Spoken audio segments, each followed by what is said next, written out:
இந்த மாற்றம் ஏனடி?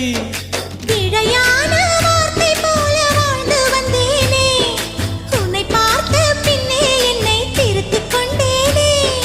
புரியாத கவிதை போல